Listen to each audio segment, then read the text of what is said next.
एक छोटा सा रात्रि क्लास है।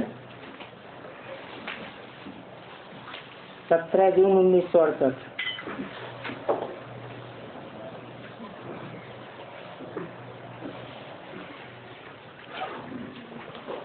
अपन को आत्मा समझ आपस में एक दूसरे को भाई भाई देखो।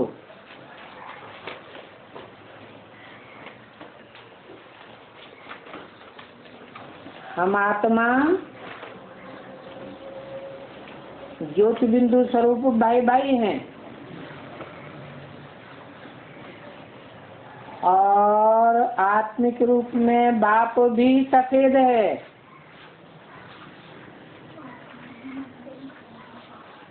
फिर सफेद पोष भी है और बच्चे भी सफेद पोष हैं। जो बच्चे हैं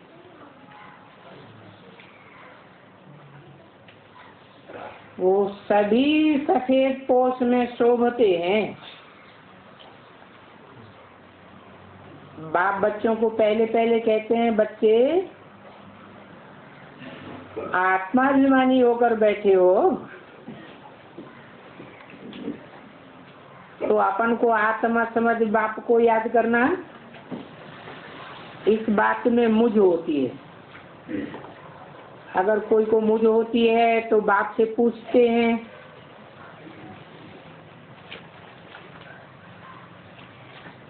इसमें मुझ क्यों होती है। अथवा कोई को संशय है तो पूछ सकते हैं। एक ही बात तो याद करनी है। बाप कहते हैं और सभी बातें भूल जाओ, सिर्फ बेहद के बाप को याद करो।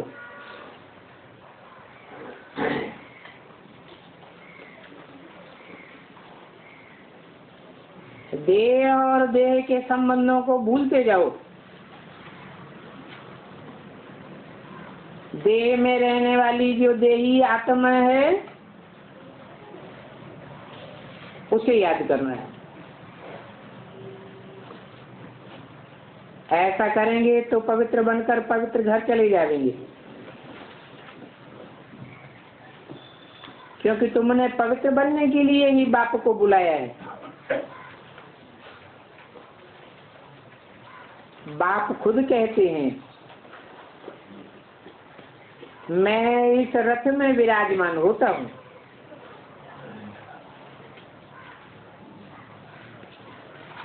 और ये बहुत जन्मों के अंत में ये रथ है।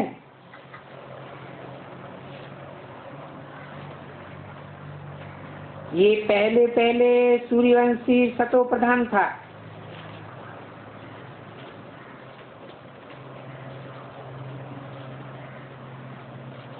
पहले पहले ये राजा था तो जरूर प्रजा भी होगी।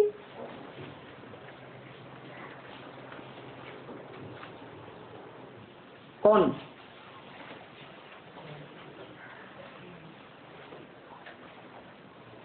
यह कौन? ब्रह्मा बाबा। पहले पहले जन्म में राजा तो अंतिम जन्म में प्रजा। तब तुम वो तुम बनते हो।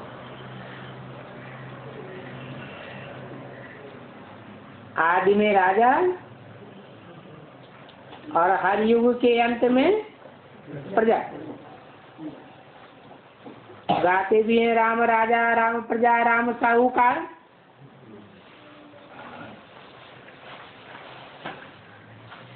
तो तुम भी 84 का चक्र लगा करके फिर नंबर 1 में देवता बनते हो।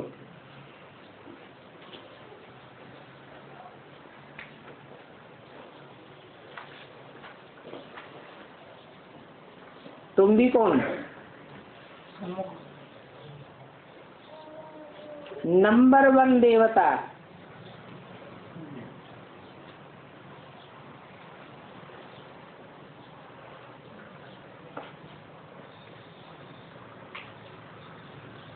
हर एक बच्चे को बाप का पुरुषार्थ करना होता है,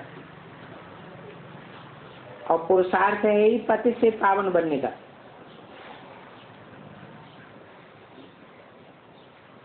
रास्ता भी वही बताते हैं,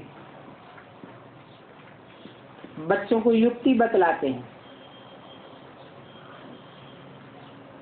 ये पति से पावन बनने की बात को नहीं समझा तो गोया कुछ भी नहीं समझा। भक्त है, भक्त के भक्त ही रह जाएंगे। पहले पहले है समझने की अलग की बात।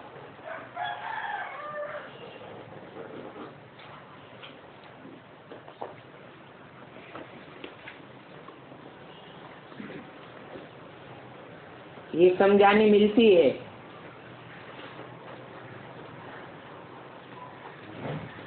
उंगली से इशारा करते हैं ना,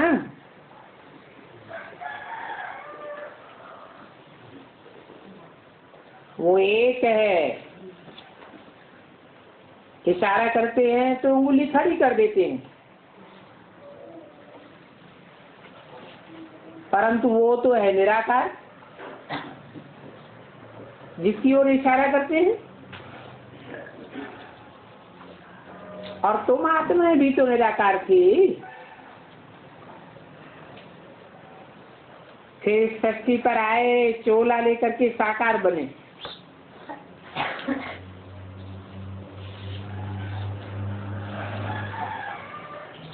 तुम आत्माओं का बाप भी निराकार,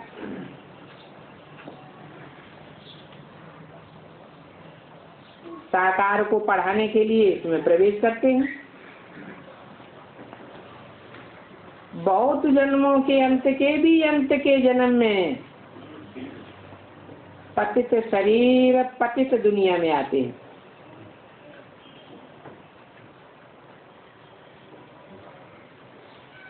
बहुत जन्म कितने? 84 जन्म। तो बहुत जन्मों के अंत के जन्म में, 84वें जन्म में, उसके भी अंत के जन्म में, जो 84वां जन्म है, वानप्रस्थ अवस्था होती है। वानप्रस्थ अवस्था तो 60 साल में होती है।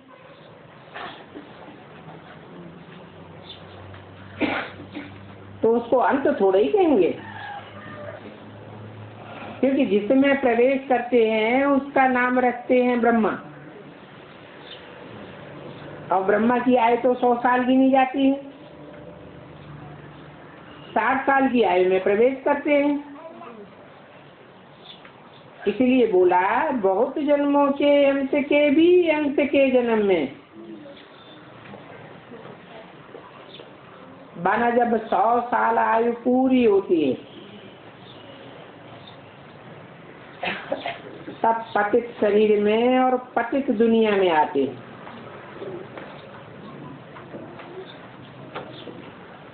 ये पुराने के पुराना और पतित से पतित शरीर है।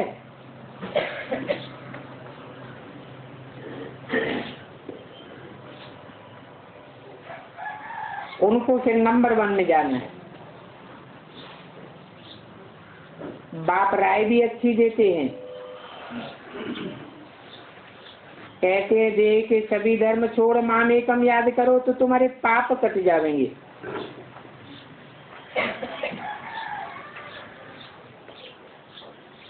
फिर सभी को गाइड बन करके ले जाऊंगा। चक्र आदि पर भी समझाना है कि कैसे सतयुग में थोड़े मनुष्य होते हैं, फिर कलयुग में आबादी बढ़ते बढ़ते ढेर के ढेर हो जाते। तो बात समझाते हैं कि शांति धाम और सुख धाम में तो बाप के सिवाय कोई ले ही जा ही नहीं सकता।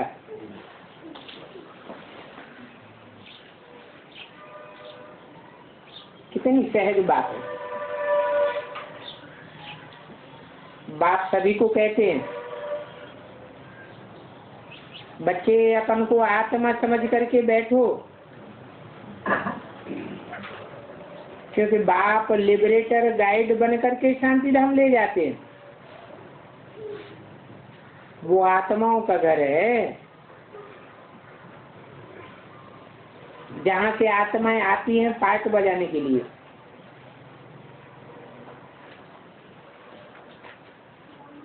पार्ट बजाने के लिए आती हैं इस दुनिया में, और देह के सुख भोगते भोगते पतित बन जाते हैं।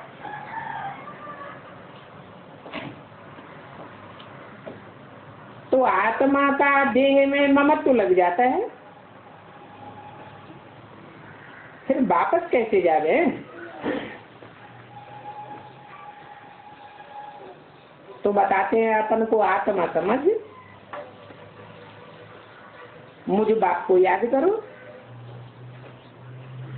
वो बाप आकर के सहज युक्ति बतलाते।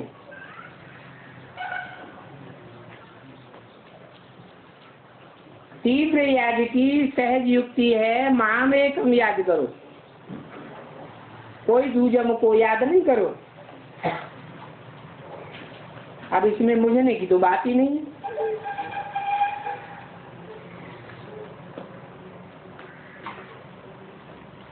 चौरासी के चक्र में अनेक देहधारियों के साथ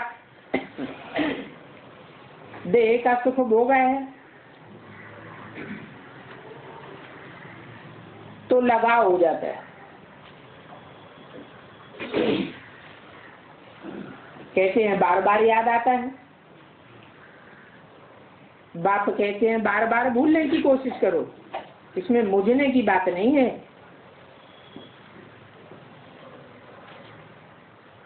ऐसा निश्चय बुद्धि बना करके ब्राह्मणियों को ले आना चाहिए।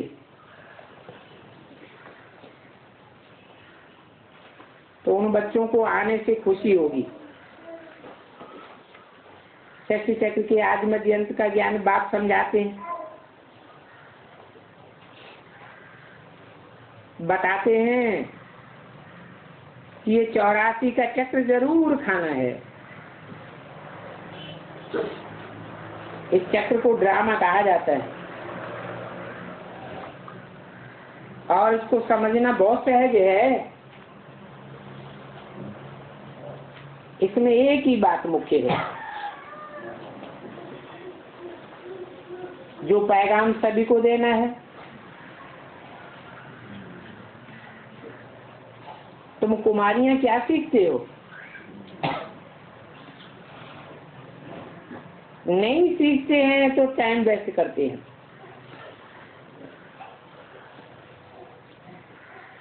ये अभी रिवाज निकला है। पहले कुमारियां कमाई नहीं करती थी,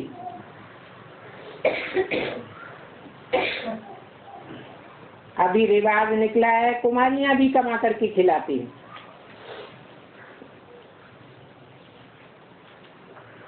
कन्या के पैसे पर सारा घर चलता है। पहले तो ये रिवाज नहीं था। बाप कहते हैं ये भी ड्रामे में नूद है, ये है ही अनलॉफुल राज्य। नहीं तो कन्याओं माताओं को पेट के लिए माथा मारने की दरकार नहीं है। इस दुनिया के अनलॉफुल कायदे हैं। ये भी ड्रामा का राज बाप समझाते हैं कि कैसे कैसे ये सृष्टि का चक्र फिरता रहता है। इसमें सभी आत्माओं को पाठ मिला हुआ है। जो पार्ट नंबर वार आत्माओं को बजाना होता है, और सभी आत्माएं एक्यूरेट पार्ट बजाती चलती है।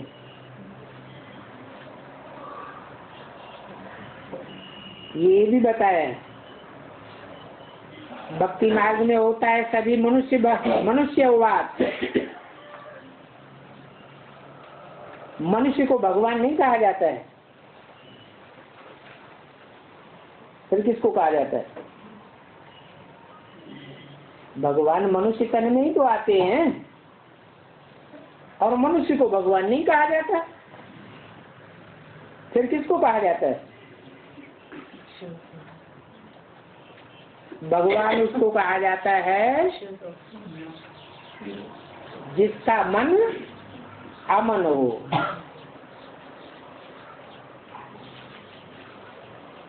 मनुष्यों को तो मन होता है, मन तो चलायमान होता है, तो जिनका मन चलायमान है उनको भगवान कैसे कहेंगे? भगवान तो असोचता है, उसे कुछ भी सोचने करने की दरकार नहीं है।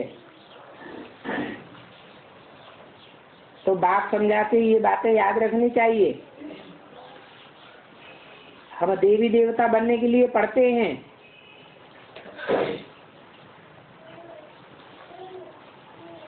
बल कहते तो हैं हम लक्ष्मी नारायण बनेंगे, परंतु इसके लिए तो फिर सर्विस का सबूत चाहिए। सर्विस का सबूत ही नहीं देवेंगे तो नारायण कैसे बनेंगे?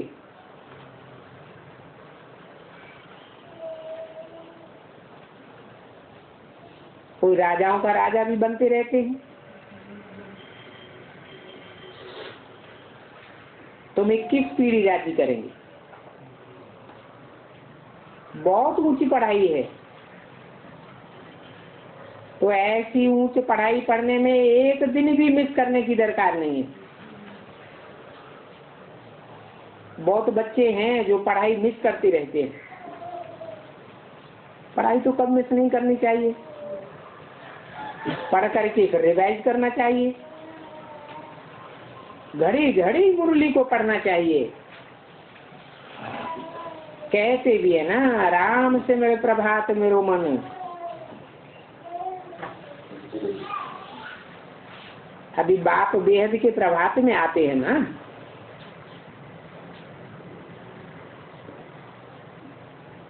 अभी ज्ञान सूर्य बाप तुमको मिला है, तो उनको याद करने से तुम विश्व का मालिक बनेंगे। तो याद तो करना है ना, चक्र भी समझना है और समझाना भी है।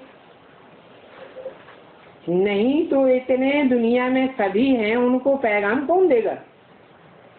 बच्चों को ही देना है। वास्तव में असल में तुम ही पक्के देवता थे। क्या?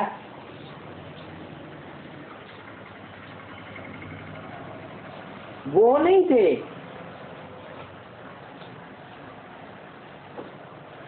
पक्के देवता तुम ही थे असल में।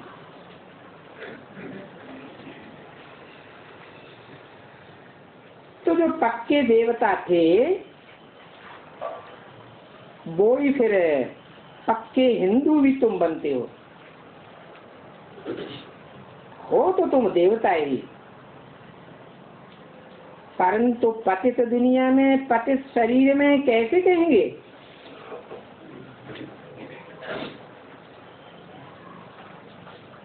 देव आत्मा कह सकते हैं, परंतु शरीर तो पतित है, तो देवता तो नहीं कह सकते। अब इस बात का तुमको पता पड़ गया है कि हम ही देवताएं थे, फिर ऐसे ऐसे हमने जन्म लिए।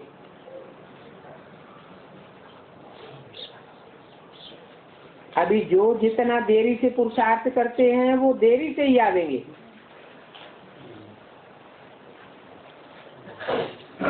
जो पहले पहले पुरुषार्थ को संपन्न कर लेंगे वो पहले आ जाएंगे। समझ की बात है ना? अच्छा, बच्चों को गुड नाइट और नमस्ते।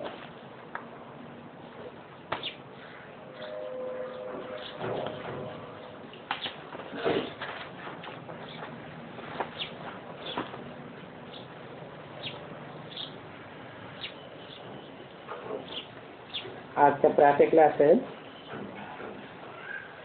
18 जून 1968। अभी बच्चे जानते हैं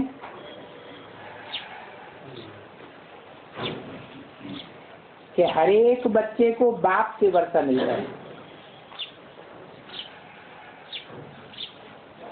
इस बात को भी जो बाप के बच्चे हैं वो ही जानते हैं। बच्चे नहीं बने हैं तो इस बात को नहीं जानते। ये भी जानते हो भाई को भाई से वर्षा मिल नहीं सकता। तुम सब आपस में भाई भाई हो ना।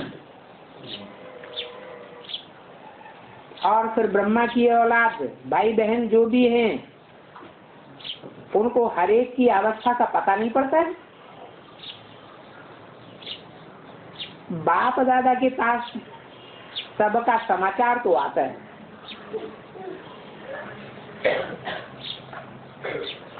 और ये सब है प्रैक्टिकल। हर एक को अपन को देखना है कि हम कहाँ तक बैठ याद करता हूँ।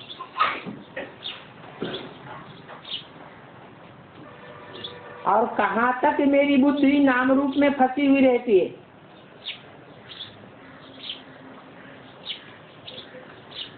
नाम रूप में बुद्धि फंसती है तो चेक करनी चाहिए किस नाम रूप में बुद्धि फंसी हुई है। देखना चाहिए हमारी आत्मा की वृत्ति कहाँ कहाँ जाती है। आत्मा खुद जानती है, अपन को आत्मा ही समझना पड़े। हमारी वृत्ति एक ही शिव बाबा की तरफ जाए तो देखना है एक बाबा की तरफ ही वृत्ति जाती है या और कोई भी नाम रूप की तरफ जाती है। जितना हो सके अपन को आत्मा समझ बाप को याद करना है और सबको भूलते जाना है। फिर अपने दिल से पूछना है हमारी दिल एक के सिवाय और कहाँ भटकती तो नहीं है। कहाँ धंधे धूरी में या फिर घरगत व्यवहार में मित्र संबंधियों आदि की तरफ बुद्धि जाती तो नहीं है। अंतर्मुख होकर के जांच करनी है। जब यहाँ आकर के बैठते हैं तो भी अपनी जांच करनी है। यहाँ आकर जब बैठते हो तो कोई न कोई को सामने बैठाया जाता है चेकिंग करने के लिए। वो भी तो शिव बाबा को ही याद करते होंगे। कौन चेकिंग करने वाले? ऐसे नहीं कि अपने बच्चों को याद करते होंगे। याद तो शिव बाबा को ही करना है। यहाँ बैठे भी शिव बाबा की याद में है। फिर भले कोई आंखें खोल करके बैठे हैं अथवा आंखें बंद करके बैठे हैं, ये तो बुद्धि से समझ की बात है कि हमें आंखें खोल करके बैठना है या बंद करके बैठना है। कौन सी प्रैक्टिस अच्छी है? ऐसे तो नहीं कि जब शरीर छूटेगा तो आंखें बंद होंगी तो याद आएगा। चलते फिरते फिर याद कैसे करेंगे? अपने दिल से पूछना है कि बाप हमको क्या समझाते हैं। याद तो हमको एक बाप को ही करना है। तो यहाँ जो बैठने वाले हैं वो तो शिव बाबा की याद में बैठे होंगे, तुमको नहीं देखेंगे।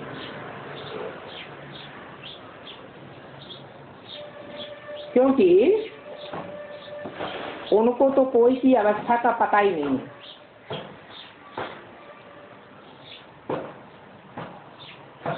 प्रकार का समाचार बाप के पास आता है, वो जानते हैं कौन कौन बच्चा अच्छा है,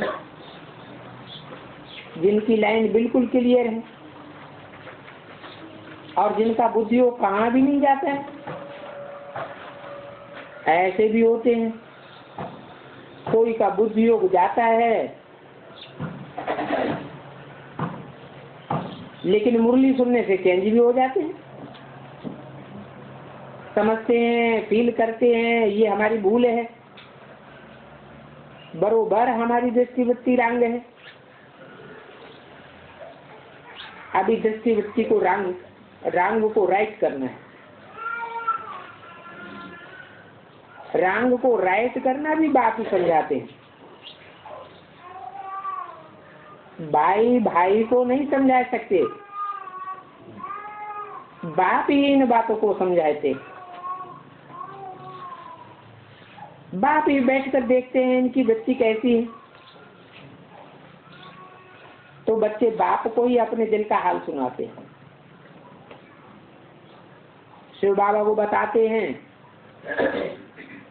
तो ये साकार दादा भी समझ जाते हैं। नहीं तो इनको पता कैसे चले? सुनाने से, देखने से समझते हैं, जब तक सुने नहीं तब तक उनको क्या पता ये क्या करते हैं। उनकी एक्टिविटी से, सर्विस से समझ जाते हैं। इनको कहा जाता है बहरियामी।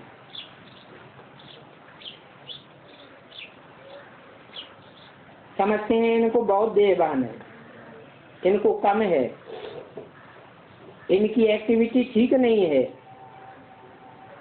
क्योंकि कोई न कोई के नाम रूप में फंसे रहते हैं।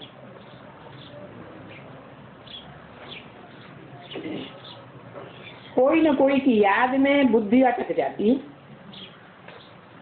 कहाँ न कहाँ वृत्ति जाती रहती है। तो बाबा एक एक बच्चे से पूछते भी हैं,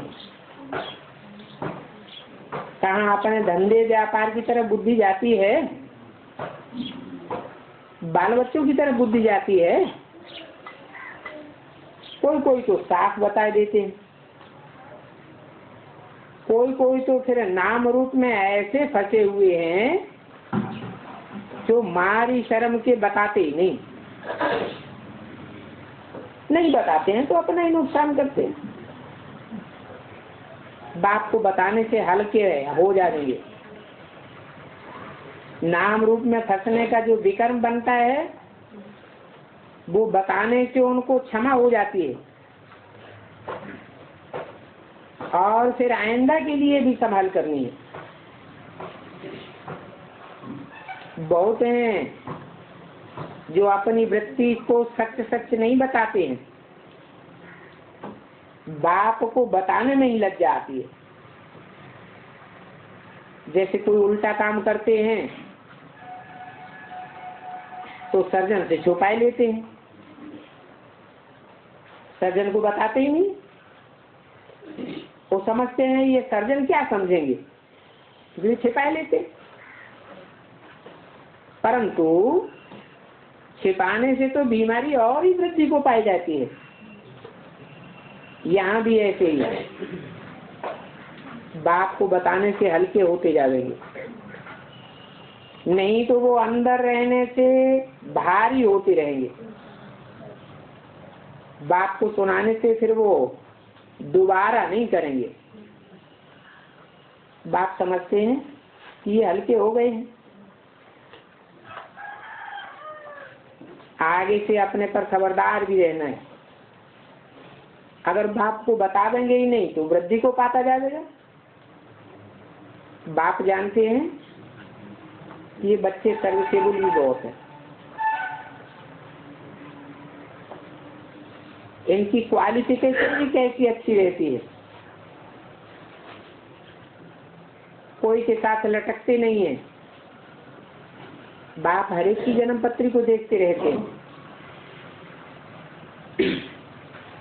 फिर ऐसे बच्चों से बाप का लव रह जाता है, कोशिश करते हैं, क्योंकि कोई तो बहुत अच्छे हैं,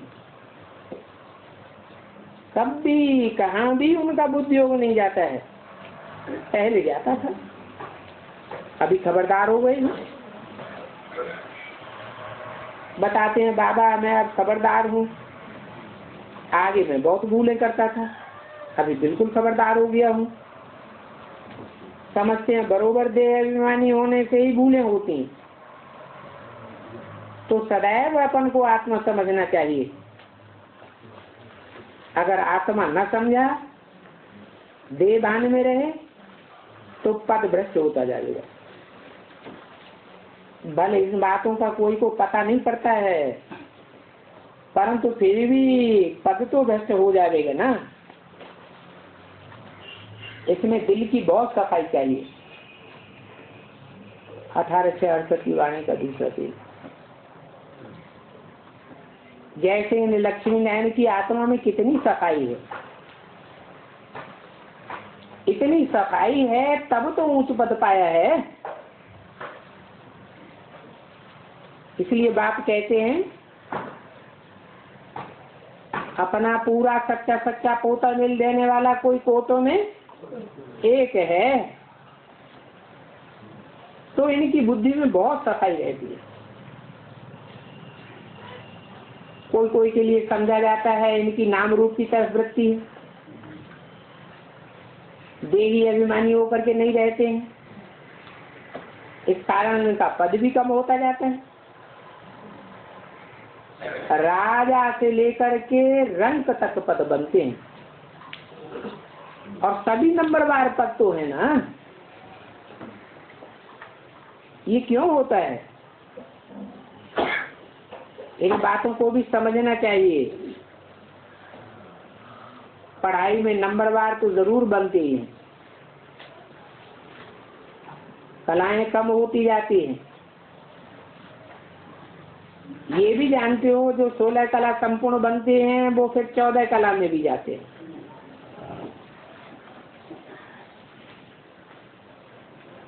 बीच में 13 कला, पौने 14 कला, ऐसे धीरे धीरे कम होती जाती है। कलाएं उतरते तो जरूर है ना। 14 कला बने हैं तो भी अच्छा है, फिर वाम मार्ग में उतरते हैं। जब वाम मार्ग में उतरते हैं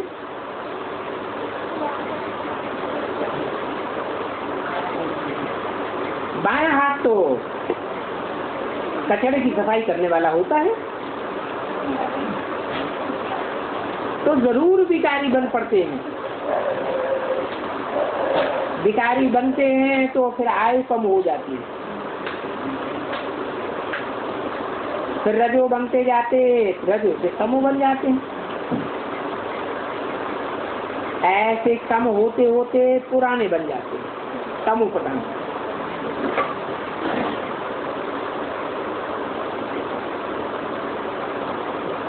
आत्मा भी पुरानी हो जाती है, शरीर भी पुराने हो जाते हैं, सारी दुनिया ही पुरानी हो जाती है।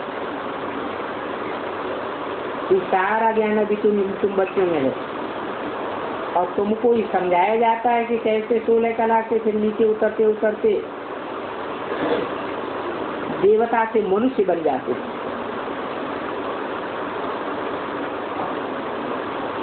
देवता जिनको कहा जाता है, मनुष्य किसको कहा जाता है? चंचल मनुष्य मन वालों को मनुष्य कहा जाता है, और देवताओं का तो मन चंचल होता ही नहीं है। फिर भी देवताओं की मत नहीं होती है, मत मनुष्यों की होती है या तो भगवान की होती है।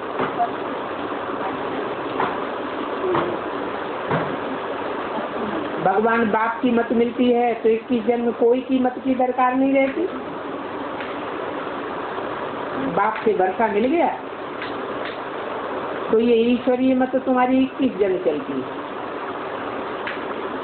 तो जब रावण राज्य होता है तो तुमको रावण की मत मिलती है।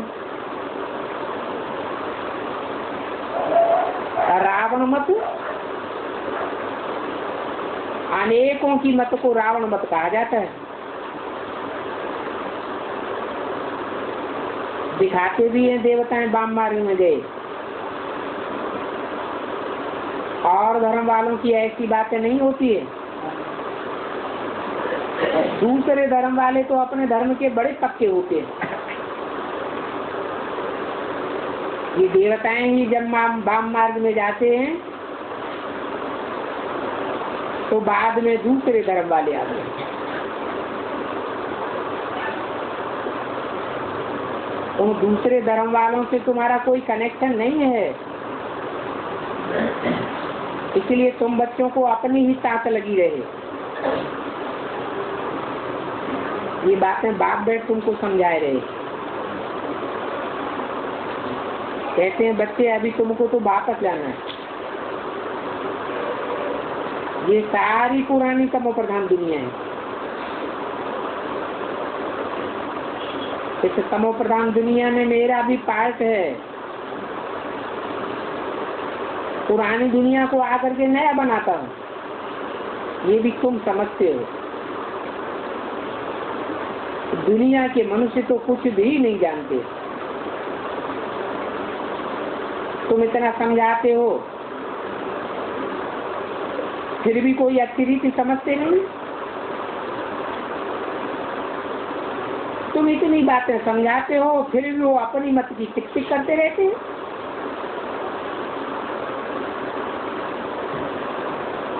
जैसे उसने कहा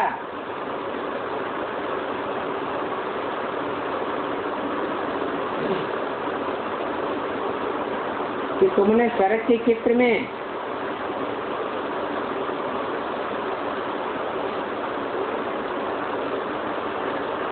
कृष्ण के साथ माइया को ही कौन दिखाया है?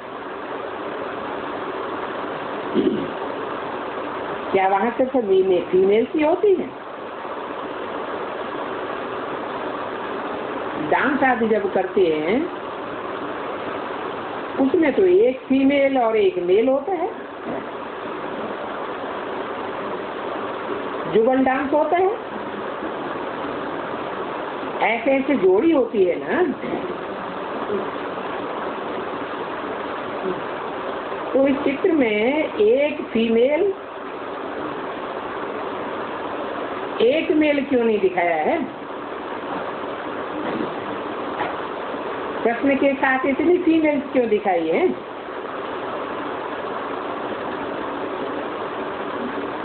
बात तो ठीक है, क्योंकि यहाँ के शास्त्रों का सुना हुआ है तो चित्र बनाते रहते हैं। ये भी जानते हैं इन्हों के पास ब्रह्मा कुमारियां ही हैं, तो दुरापा निकाला। तो बाबा ने जब ये बात सुनी तो कहा बात तो बरोबर ठीक है। एक कृष्ण बाकी सब गोपियों के साथ डांस कैसे करेगा? बाबा भी कहते हैं अगर तुम अच्छी रीति पुरुषार्थ करेंगे तो वहां भी प्रिंस प्रिंसेस बनेंगे। डांस करते रहेंगे। तो उनको ये बात ध्यान में आई, ये तो हो ही नहीं सकता। फिर कहा तपस्या में जो बैठे हैं उसमें भी फीमेल शादी को क्यों दिखाया है? दो दो करके क्यों नहीं रखते हो? ये तो समझा सकते हो। यहाँ मेजॉरिटी समझने वाली फीमेल्स हैं, वहाँ नई दुनिया में तो मेल फीमेल्स की जोड़ी ही होती है, क्योंकि वहाँ तो प्रवृत्ति मार्ग पक्का होता है। यहाँ ज्ञान मार्ग में माताएं जाती हैं,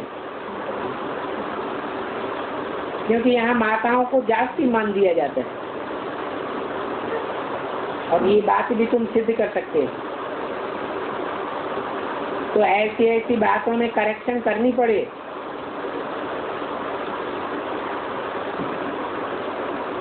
अभी ट्रांसलाइट के चित्रों में कैसे करेक्शन करेंगे? उनमें अगर करेक्शन करते रहे तो कितना नुकसान हो जाएगा। ये नुकसान आदि तो फिर होता ही है। ये पांडव गवर्नमेंट अथवा ईश्वरीय गवर्नमेंट है, वहां नई दुनिया में तो देवताई गवर्नमेंट होगी, सब कुछ कायदे से चलेगा। ये है ईश्वरीय गवर्नमेंट। जानते हो हम डबल सिरताज बनते हैं नई दुनिया के लिए।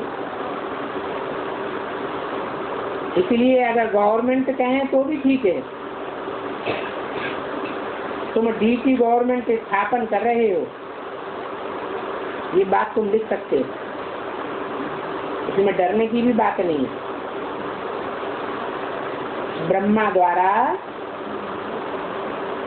देवी देवता राज्य की स्थापना होती है। ब्रह्मा ने तो शरीर छोड़ दिया,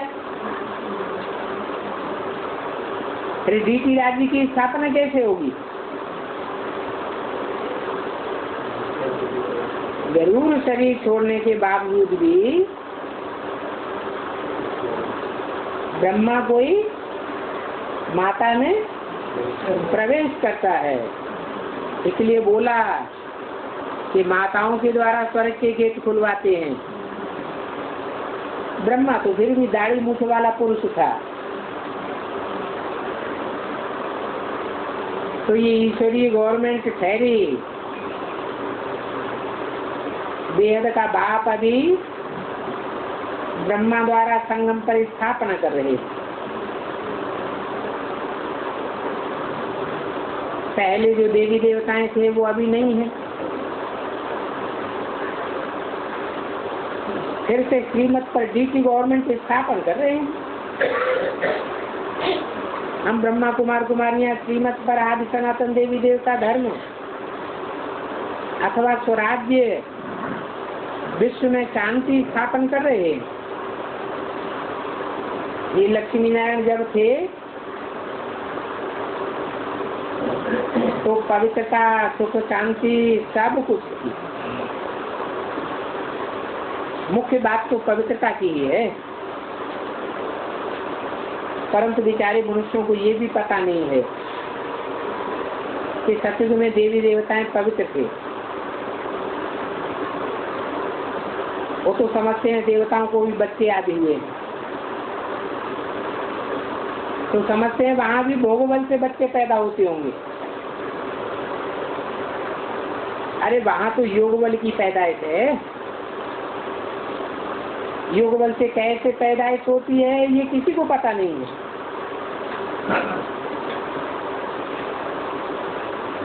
कहते हैं ना हम सारी आयु ही पवित्र रहेंगे, तो फिर बच्चे आदि कैसे होंगे? तो उनको समझाना पड़ता है एक समय पवित्र होने से तुम 21 जन्म के लिए पवित्र बन जाएंगे।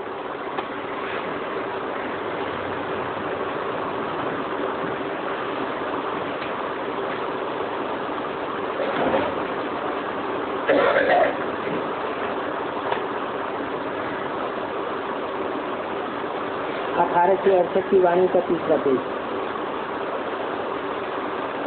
तो अभी तुम समझते हो कि हम श्रीमत पर 22 वर्ड की स्थापना कर रहे हैं। ऐसे सीधे सीधे अक्षर बुद्धि में उनके ठूसना चाहिए। हम श्रीमत पर सती की देवी राज्य स्थापन कर रहे हैं और श्रीमत है ही श्रेष्ठ से श्रेष्ठ बाप की।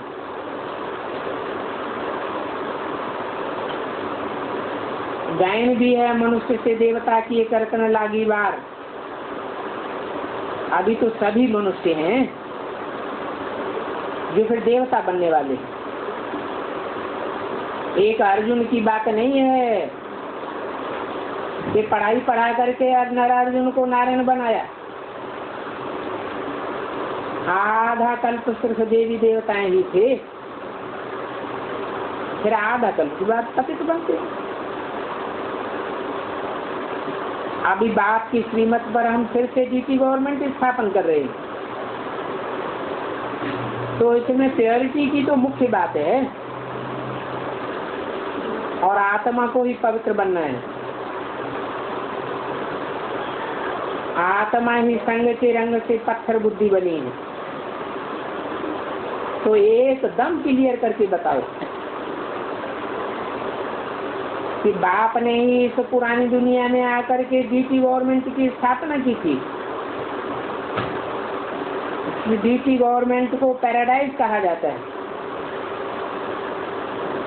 मनुष्य को देवता बनाना एक बाप का ही काम है। मनुष्य तो पतित होते हैं, फिर उनको पावन कैसे बनाया? तो बाप ने बच्चों को कहा माँ ने कम याद करो तो तुम पावन बन जाओगे।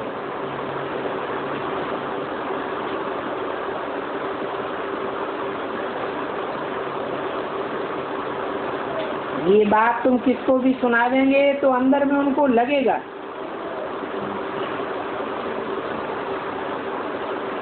क्योंकि जानते हैं इस दुनिया में तो अनेकों का संग का रंग लगता रहा, तो अभी पति से पावन कैसे बनेंगे? जरूर बाप को याद करना होगा। इसके लिए औरों का संग बुद्धि में तोड़ना है और एक बाप से जोड़ना है, तब ही मनुष्य से देवता बनेंगे। ऐसी ऐसी समझानी दूसरों को देनी चाहिए। अभी तक तुमने जो समझाया वो तो ड्रामानुसार बिल्कुल ठीक ही ये समझते हो, फिर भी दिन प्रतिदिन पॉइंट्स मिलते रहते हैं। समझाने के लिए मूल बात है हम पति से पावन कैसे बने। तो बाप कहते हैं देह के सभी धर्म छोड़ अपन को आत्मा समझो, मुझे याद करो। अभी हम ब्राह्मण बने हैं, पहले शूद्र थे।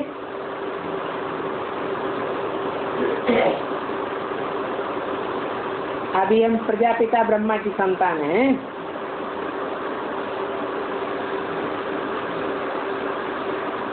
हम ब्राह्मणों को बाप पढ़ाते हैं, बाप शूद्रों को नहीं पढ़ाते हैं।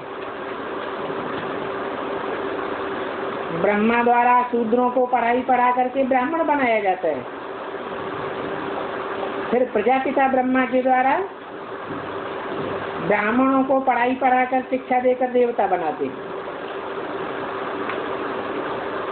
परंतु ब्राह्मण बनने बगैर हम देवता कैसे बनेंगे?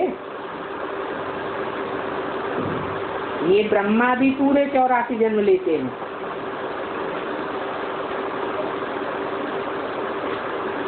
फिर इनको ही सत्युग में पहले नंबर में जाना पड़ता है। अभी बाप आकर प्रवेश करते हैं, तो मूल बात एक ही है कि अपन को आत्मा समझ बाप को याद करो। देह अभिमान में आने से कहाँ न कहाँ खटकते रहते हैं। ये भी जानते हो कि देही अभिमानी तो सभी नहीं बन सकते हैं। इसके लिए अपनी पूरी जांच रखनी होती है। सारा दिन हम कहाँ कहाँ देहभान में आते हैं। हम देहभानी बन करके कहीं कोई बेकर्म तो नहीं कर देते हैं। हमारे से कोई बेकायदे चलन तो नहीं हो जाती है। ऐसी बेकायदे चलन बहुतों से होती है, क्योंकि बच्चे जानते हैं अभी कोई की कर्मातीत अवस्था तो नहीं हुई है। जो कर्मातीत अवस्था वाले होते हैं उनकी पहचान क्या होगी?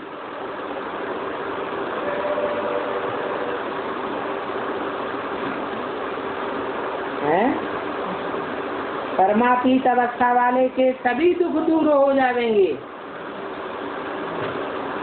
दुख उनसे कोसों दूर रहेगा।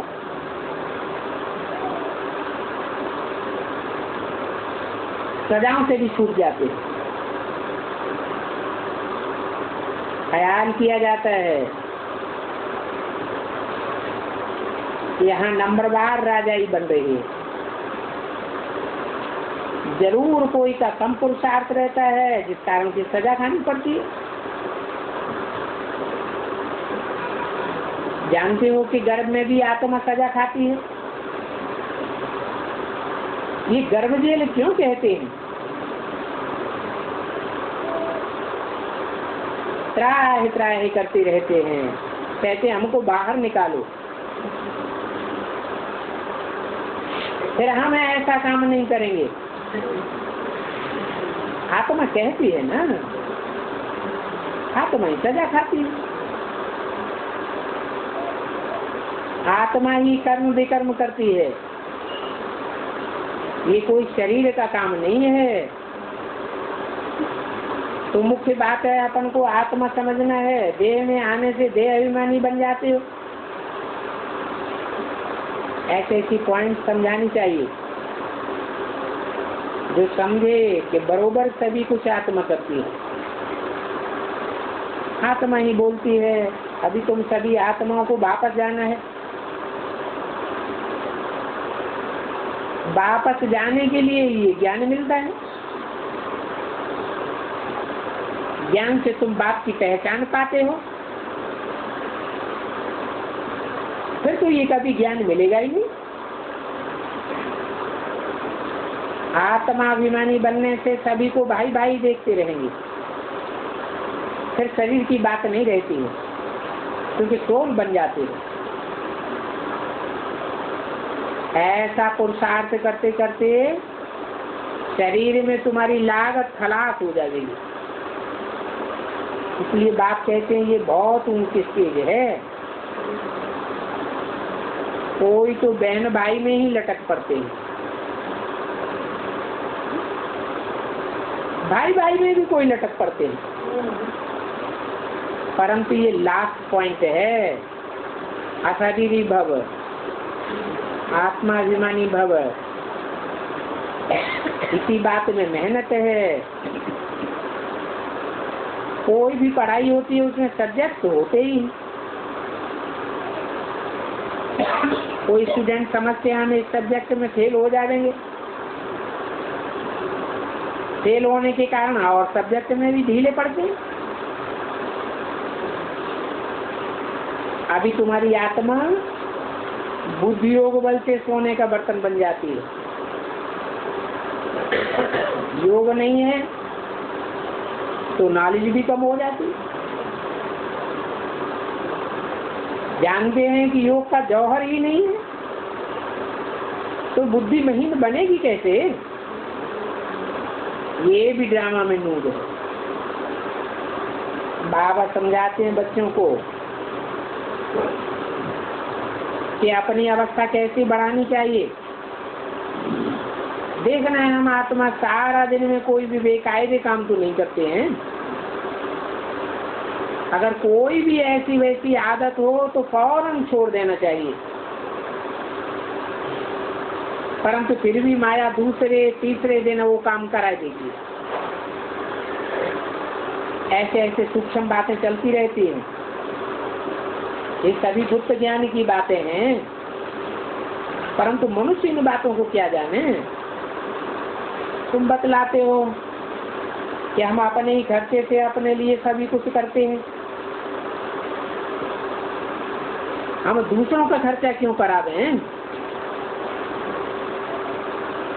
दूसरों के खर्चे से हम अपनी राजधानी कैसे बनावेंगे? इसलिए बाबा हमेशा कहते हैं कोई से भी मांगने से मरना भला। समझाते हैं कि सहज मिले तो दूध सम, मांग लिया तो पानी। मांग कर कोई से भी लेते हो तो वह लाचारी काशी करवट खा करके लेते हैं। ऐसे नहीं करना चाहिए। अच्छा बच्चों को है।